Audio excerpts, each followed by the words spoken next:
So you want to make at least $4,000 a month as a field inspector? Well, it is possible if you don't make these mistakes that I'm about to share with you. You see, there are a lot of new inspectors out here who may not even be aware that some of the simplest of mistakes that they may be making is causing them to not make the money that they're desiring to make. So I'm going to share some tips with you in hopes that it will help you to make as close to that $4,000 a month that you possibly can. So let's get into it. Still see it right there. You gotta go up the ladder right there. I was like, you told me about the ladder before we got on the elevator. Well, hello everyone and welcome back to my channel. I hope you enjoyed your day. I have so many tips that I want to give you today to help you to make sure that you can get as close to your $4,000 a month goal that you possibly can get to. So we're going to jump right into it. And the first thing we're going to talk about is poor time management. Wasting time on the road, time in between each inspection, and underestimating how long each inspection could possibly take. You see, a lot of times when we set up these appointments to go out with these inspections, we can easily over or underestimate how long each inspection is going to take. We can also under or overestimate how long it's going to take us to get to a location. So whether you're using a map to actually get from one location to the next, or whether you just know your area, it is very important that you leave your home at a particular time based off how far that location is and how long it's going to take you to get there from the time you actually leave your house. And this is something that I had to learn myself. So have you ever used a map to see exactly how far a location is? Maybe you're going somewhere with a family member, a friend, you're going out on a date, doesn't matter, but you are trying to figure out exactly how long it's going to take you to get to your destination. So you put the address in your phone and boom, there it is. It's in your face. It says 20 minutes. And you're like, oh, okay, that's cool. It won't take long at all. But you looked at it maybe the night before or maybe 10, 20, 30 minutes earlier than when you were actually going to leave. Maybe you looked at it first thing that morning. But either way, you need to know that traffic time changes. Things that happen on the street, they change. The map itself is not going to tell you that there's construction on the road until you get to the construction on the road. The map is not going to tell you if there's an accident on the road until you are getting close to an accident on the road. And just because it tells you at that point, that doesn't determine how long it's going to take you to get through the construction area or get past the actual accident. And this has happened to me on several occasions, which is why I make sure that even though I have checked my time to see what time I need to be leaving my home to head to that first inspection site, I am still going to make sure that at least 15 minutes before, I go ahead and press start on my map in the house. And that may be some sort of little tip to help some of you who are probably like, oh, every time I look at the map and then when I get ready to go, all of a sudden the time has changed. Start your map in the house before you leave. That is the number one tip that I most definitely have for you today. Start your map before you leave. That way, if things are changing on the road, you'll know then. Because I have set my map and I'm thinking that it's going to take me a certain amount of time. I look at the clock. I'm like, okay, time for me to go. I get in the car. I hook my phone up. I turn my map on and boom, there it is. I have when I get to the location, I'll have less than 2 or 3 minutes. But in the house, it told me 15. So don't underestimate how long it's going to take you to get to a spot.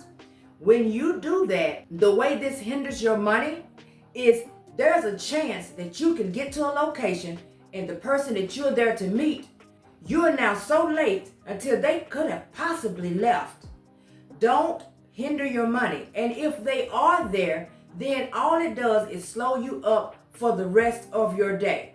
If you're not doing any inspection that require an appointment and you're just heading out, don't waste time on the road.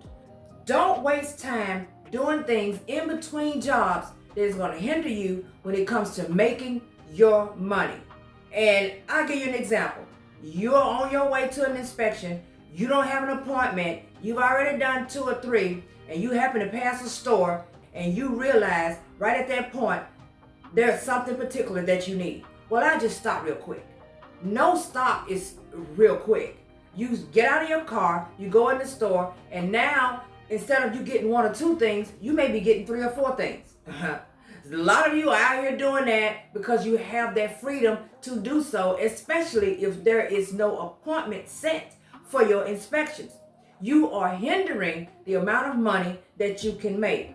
Try to hold off for any of those unnecessary things that can wait until after you have completed your inspection goal for that day. And heaven forbid if you underestimate how long an inspection will take. You get to a location and the inspection takes much longer than you thought it would take. This happens all the time. It has even happened with me. It happens even now. I have a particular type of inspection that I may be doing based off of a carrier that I see written on my file, and I know how long it normally takes me to do that particular inspection. So every time I see it, I'm under the impression that when I go to this next one, it's only going to take me that same amount of time to do the inspection. Never do that. Please don't underestimate. There are a lot of different things that can take place when you get to a location and you didn't even realize were going to take place. Like, say for instance, it has extra levels to the building. Extra things that you normally don't even have to worry about getting images of. Now this location has these items. So now you have all of these mechanicals that you're taking photos of, because if you miss them, they're going to bring it to your attention.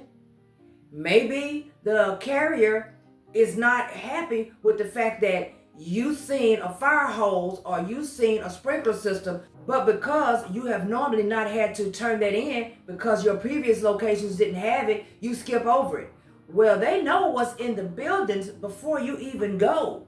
So they're going to ask you about it in the long run, either now or later on, but it will be brought to your attention. And you have hindered your payment on that file because you did not take the time to make sure you get there early enough. Don't underestimate what you may need to capture at these locations. Suppose the insured that you're meeting is someone who don't move as quick as you. This happens as well all the time. You have underestimated how long it's going to take you to do that inspection. So you need to take into account all of these different things when you are trying to make money. So how do all of these things play a role when it comes to hindering your amount overall, especially the $4,000 a month that you are trying to make? Remember, you're being paid per inspection, not hourly, but per inspection. So if you're only able to do 2 or maybe 6 in a day, and then tomorrow you probably don't do but 1 because of whatever unforeseen thing that probably came up in your life, at the end of the week, you will not have reached your goal of at least the $1,000, so that by the end of the month, you can at least have made $4,000 and more. Because there are plenty of people who are making 8 and above grand a month. It all depends on you and how you set your day up. So you want to make sure that you start out from the gate ready and not being caught behind traffic, not over or underestimating your stops, and not making any unnecessary trips or setting too much of a wide gap between inspections, especially if you can help it. So I hope you found this video informative, and thank you so much for watching part 1 of mistakes that could possibly stop you from making $4K a month as a field inspector. Stay tuned for part 2. But until then, you guys know what to do. Like, subscribe, turn on the notification bell, because I will be bringing you back more later on. Thank you so much for watching. enjoy the rest of your day.